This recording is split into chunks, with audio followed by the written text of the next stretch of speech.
We're not living in harmony. We're living in disharmony. But living in a city is really, really difficult.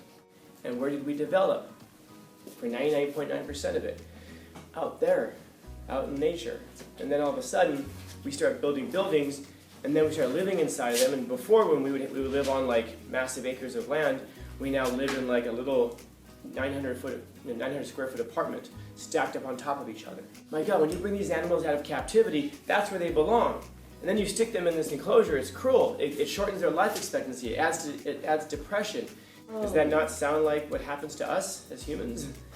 But humans, for some reason, we can stick a human in a cubicle 8 hours a day, and it doesn't occur to us that that person is going to lose their mind.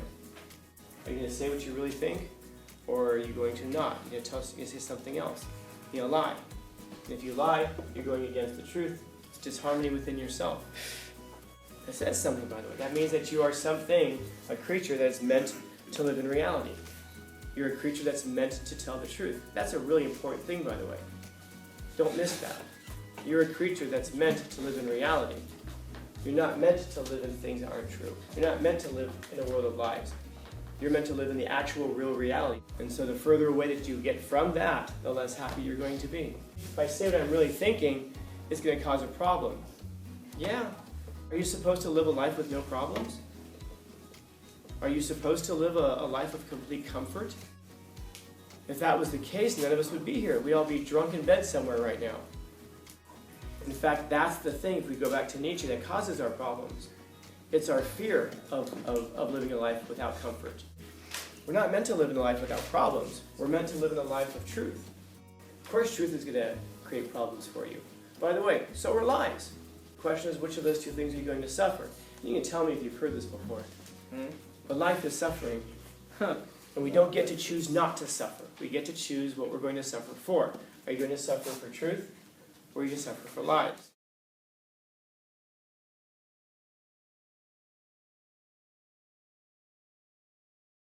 The definition is equal to the thing itself. It's telling us what that thing is. So here, when he's saying happiness is this, he's telling us how to define happiness. He's giving us a natural definition in his mind of what happiness is. Not just what it looks like, but what happiness is. And it's got these three characteristics. It's when what you think, what you say, and what you do are all in harmony. We'll see. Yeah. So what's interesting about this is that Gandhi's not saying, well, you know, everybody has their own version of happiness. Now he's telling us this is what happiness is. And so you notice that you might say, but that's not true, we all have different tastes. He's not talking about tastes. In fact, he allows a lot of room for it here. He's saying this is the formula for it. So for example, I mentioned this thing I think last week. You'll have people who will try to tell you that 2 plus 2 equals 5. And then if you don't repeat that, then there's something wrong with you. So sometimes people will just say, okay, fine, 2 plus 2 equals 5. And you're saying it. But do you really think that that's true?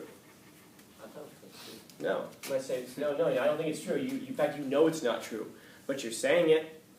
So therefore, that is something that, and then of course, you're now not going to, if you take a test in your math class, you're not going to say now, yeah, 2 plus 2 equals 5. And you're also not going to try to figure out really complex equations with the assumption that 2 plus 2 equals 5.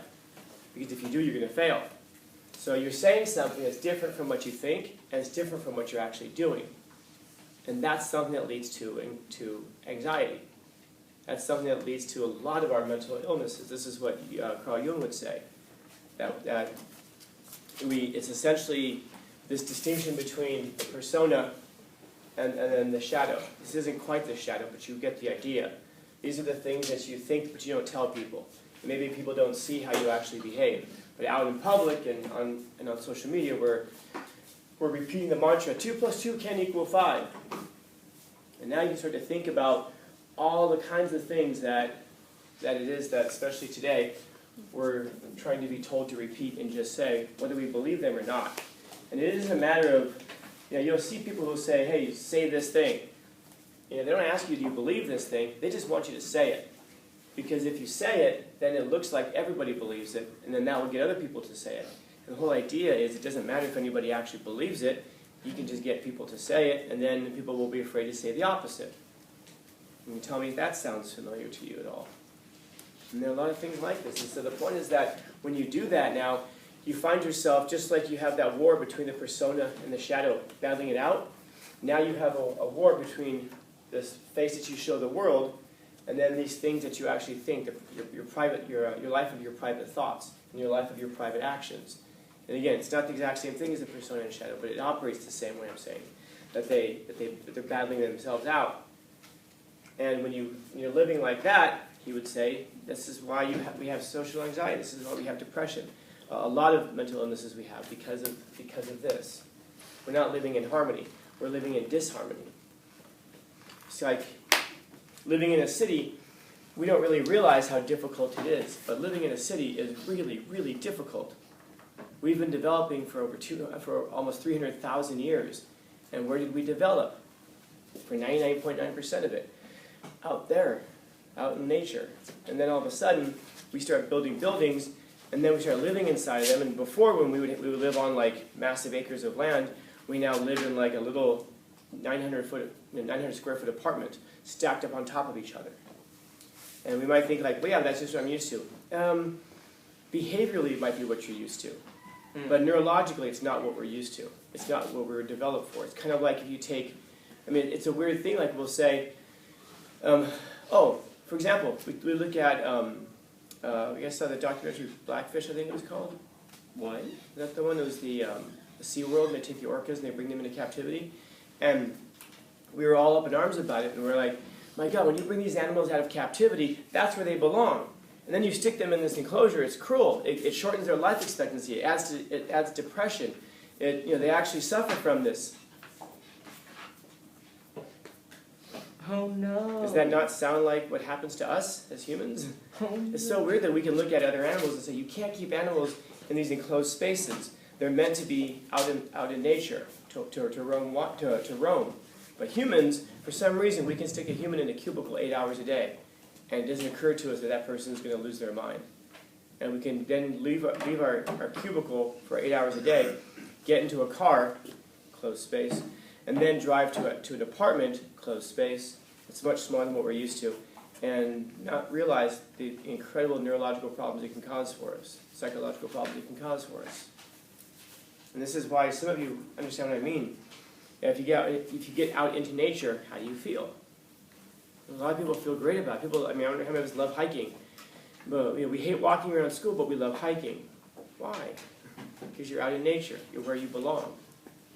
And this is the idea that this is not where you belong. Happiness is when the things that you say, the things that you think, the things that you do, when all of your nature is suddenly back in harmony.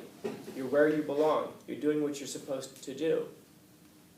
And you can get those things tied together. Gandhi's saying this is a recipe for happiness. You can, of course, think about it more like in terms of like a career. What kind of a job should you get? Well, you should get one that's in harmony with your nature. Some of you are just by nature. You guys are caregivers. You care about people. You love people. And you want to take care of people. I had a student, actually a former student yesterday who was in here, still goes here. She was asking about one of my other students in the class, and she was just like, how's he doing? I said, failing miserably, like 32%. And she's like, oh my God, he's so stupid. And I said, no. So I looked up his grades. He's failing all of his classes except for one. This is a senior. Oh. What do you think has happened with this person? He's failing. You read about it in Frankel. I see it with a lot of you guys, actually. It's give-up-itis. You say, oh, senioritis. No, it's give-up-itis. This is a person who's so far behind, they just don't see themselves catching up, so they just give up on all of their classes. Nice dude. I talked to him. He's a good dude. He's just not trying. And you're almost looking for an excuse to. So I'm feeling really badly, right? Yeah. So I probably can't turn it around. Yeah, you can. All the work is back there. Catch up on it. So what if I turn in can I turn in my journal 1? No, that's done, man. Journal 1 and 2 are done. Oh, that's like most of my grade, huh? What's that person looking for? An excuse not to try. Yeah, a way out of actually having to try. And it's too bad because this isn't their first rodeo. And this is the character trait that they're developing right now that they're going to take with them out into the world. There's nobody in here who's so far behind that you couldn't get an A in the class. Well, at least a B. Probably the journals, of course, won't allow you to get an A, but maybe a B. It's possible. Do exceptional work. Or you could say, I can't make a journal one, can I? No. Ah, see? And then people will complain. It's because Scanlon won't let me make up my late work. It's one assignment, man. What about the other ones? No, but then I'm so far behind. It's give-up-itis. So anyway, so the student, she's like, what's he missing? So I told her. She goes over to the basket. She gets all this stuff. And then she's like, I'm going to take it to him. And I put out all these grades. I go, the guy's failing everything except for one class. That one class he has a D in, a D plus. And so she like sighs and she's like, he doesn't want to graduate, does he? I said, I don't think so. So she's like, so it'd be a waste of my time. I go, probably. And so she says, I'm going to do it anyway. So she took all the work. She's going to go give it to him. And she's like, I'm going to make sure he does it. I'm going to sit with him and make sure he does it. Is that a person who would be happy, let's say, in the infantry of the army? No. No. Yeah. She would have to find a job that would allow her to do that, because she's not getting paid for that. And I've seen her do that, by the way, with several students. It's not just this one person. It's not like she just likes this guy. That's not what it is. I've seen her do this for, I had her last year as a 10th grader. I saw her do it last year with people who she knew who were seniors. I see her do it this year. I see her actually deliver that stuff. I see her do all that stuff. So she would have to find a job that would allow her to be proactive. She's a type A personality. She wants to actually do stuff. She doesn't sit back. She's very proactive. And she has to find something in which she can care for people. You know? By the way, she runs a side business. She started running a side business. So you see all those characteristics. So what kind of a job would she have to find in order to find happiness? So it would have to be stuff that all of these things are in alignment. So that's how you find the thing that you should be doing. Problem is, oftentimes we look for something of like, okay, what's going to make me the most money? Well, what makes you the most money might not be in accord with what you say, think, maybe what you do. And then, in other words, we're pursuing the wrong thing. Can money make you happy? No. Can money help you be happy, though? Oh, yeah. Oh, yeah. Oh, yeah. It's a weird thing when people will say, oh, money can't make you happy. But then in the next breath, they'll tell you, you know what you should do? You should try traveling. You might enjoy seeing the rest of the world. How do you do that unless you have money? Of course you have to have money to do it. But you don't have to have necessarily as much as you might think. And maybe the reason that we're pursuing money is because it's not actually the money that we want, it's the status that we want. Because we grew up in such a way that we lack self-esteem. And we want to be able to prove ourselves to the world. But I don't know if that's going to fall into alignment here. So what Gandhi's getting at here is that there's a recipe for happiness. There's a formula for it. A literal mathematical formula. Happiness equals what you say, plus what you think, plus what you do, and when they're in harmony. So in other words, you put all three of these things together. That might be something like 2 + 2 = 4. You say it because you think it, and then you actually put it in application. Now, kind of begs this question. What is therefore maybe the ultimate source of happiness? And what it might be is something that we talked a little bit about last week. This idea of truth. Truth. So in other words, you're going to put yourself in alignment with the universe. You're going to put yourself in alignment with the truth. What is it that causes this unhappiness? When you say something that isn't true. Even if you think something true and you do something true, it throws you off. It creates a disharmony because you aren't saying something that's true. If you want to have harmony, you've got to say true things. You have to think true things. You have to do true things. You can't, any part of those things that you're missing is going to create disharmony, disunity in your soul, in your spirit, in your mind, certainly even in your body with the do's. So, I guess good luck. Because this is the world of compromise for a lot of people. Somebody asks me, ooh, does this dress make me look fat? What do you think? Oh. It's not the dress. It's the landmine. Trick question. Hopefully not. Hopefully not. Does this dress make me look fat? Oh, what do you think? Are you going to say what you think? That's too bad. You're presupposing that it does. I don't know. Because it's an old it's a stereotypical question, I guess I would say, but you'll come across stuff like that all the time. You'll be asked things. Are you going to say what you really think, or are you going to not? You're going to say something else. You're going to lie. And if you lie, you're going against the truth. It's disharmony within yourself. That says something, by the way. That means that you are something, a creature that is meant to live in reality. You're a creature that's meant to tell the truth. That's a really important thing, by the way. Don't miss that. You're a creature that's meant to live in reality. You're not meant to live in things that aren't true. You're not meant to live in a world of lies. You're meant to live in the actual, real reality, not the branches that we've talked about. That when you lie, or you say something that's not true, you live in some alternate reality. You're not meant to live there. You're meant to live in a world of, in a universe of unity and truth. And so the further away that you get from that, the less happy you're going to be. And you might think, well, but if I say what I'm really thinking, it's going to cause a problem. Yeah. Are you supposed to live a life with no problems?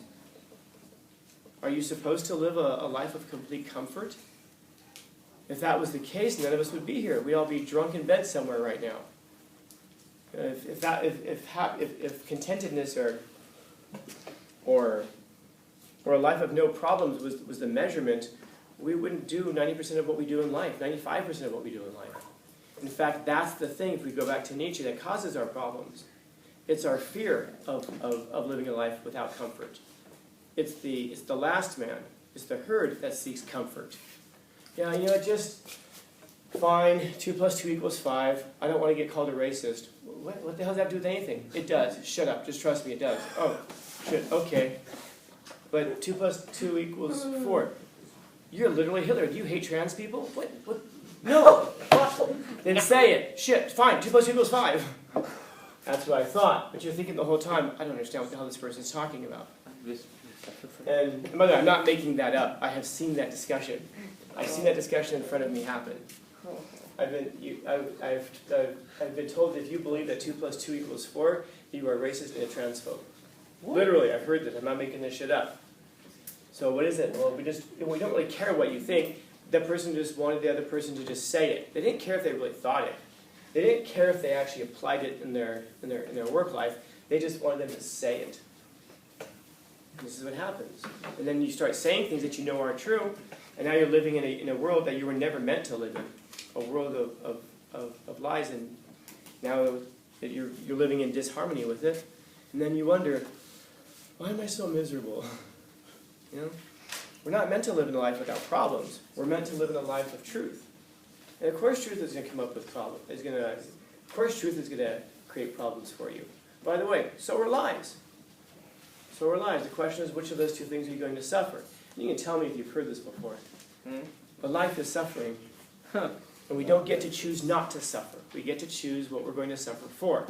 Are you going to suffer for truth? Or are you going to suffer for lies? Are you going to suffer for harmony? Or are you going to suffer for disharmony? Because one of those types of suffering is worse than the other. You will find that in your life. But one of those is worse than the other. So the question becomes, which one are you going to choose? A life in an existence of truth, in harmony with the universe that you were meant to live, or a life of lies, a life of disharmony, and ultimately self-hatred, which is probably the worst kind of all. Questions, comments, concerns, complaints, criticisms? Happy Friday. It's Friday. Is that a hand kiss? A minute ago? I see the peripheral.